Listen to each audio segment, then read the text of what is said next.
Ang tunay na rotation ng mundo, hindi naman 24 hours, but rather it's 23 hours, 56 minutes, and 4 seconds. So, ang ibig pong sabihin yan, yung difference na 4 minutes na yan, okay? Pagdating na 10 taon, sang ikot na ganyan, i-multiply mo yon, yung excess na 4 minutes na yon, it will give you 1 day.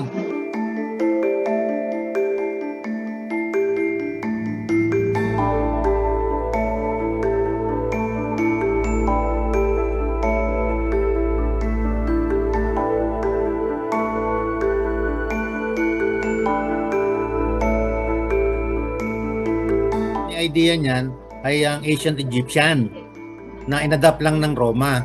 Kaya lamang ay mali ang kanilang paggamit noon sapagkat during that time, wala naman January, February. Ang start ng kanilang month is already at the vernal equinox, which is March.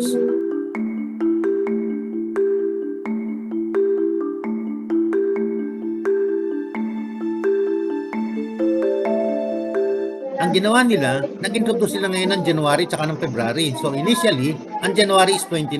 Pero hindi pa rin tumama yan sapagkat napansin nila, yun talagang eksakto, hindi naman eksakto talaga na 365.25 eh.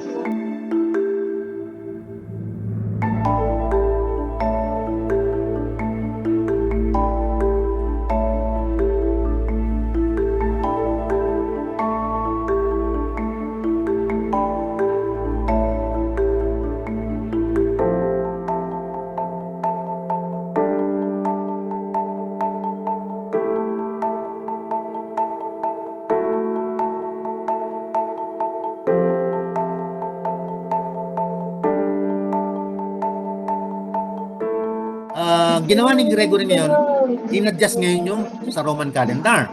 Yung ngayon nagkuha ng Gregorian calendar na in-adjust nila ng 10 days.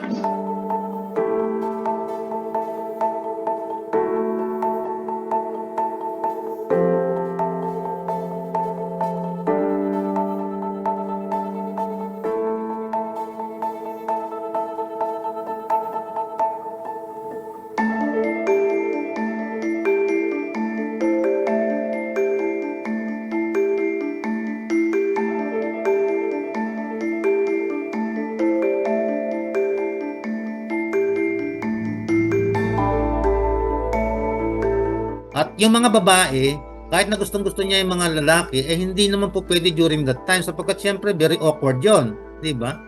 Pero yon ay sa ibang bansa noong panahon na yon ay inadapt yon. At ang babae binigyan ng karapatan pagdating ng leap year, every 4 years na leap year, na sila ang mag-offer ng ng ring na will you marry me?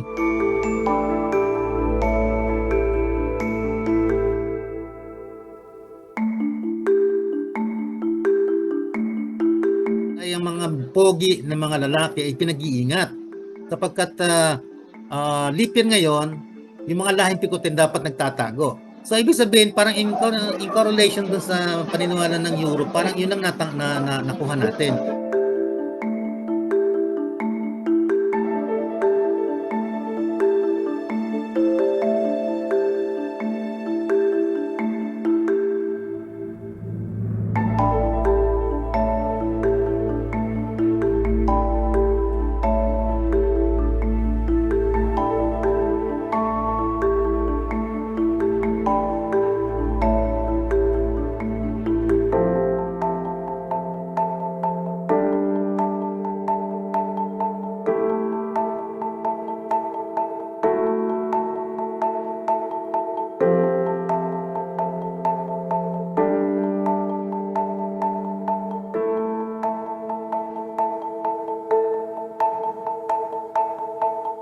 Now, ang problema lang kasi ng February 29 na birth date mo ay hindi nire-recognize sa system yung birth date ng February 29. Kaya minsan ay ang ginagawa nila, lalo yung ginagawa ng mga manghihilot o kaya ng mga doktor na dinedecide na nila na iniiwasan nila. Halimbawa may pinanganak ng 29 ngayon, either na 28 or March 1 para ibig sabihin ang kanilang birth date ay mas madali.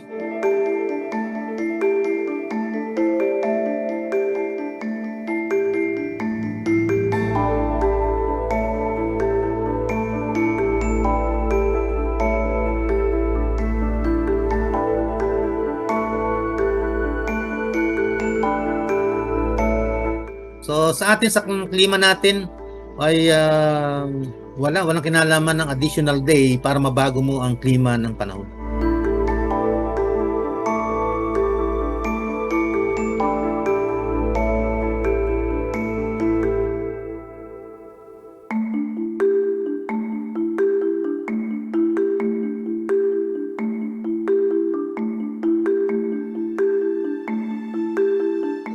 It's up to the Filipino people kung paano nila tatanggapin ang isang leap year, pero ito is a common phenomena na talagang every 4 years ay nangyayari. Now, ang kagandahan lang nito, wala namang mawawala na kung pwede natin talaga na i-exercise yung naunang paniniwala at tradisyon ng nasa ibang bansa na dito sa Pilipinas. Pero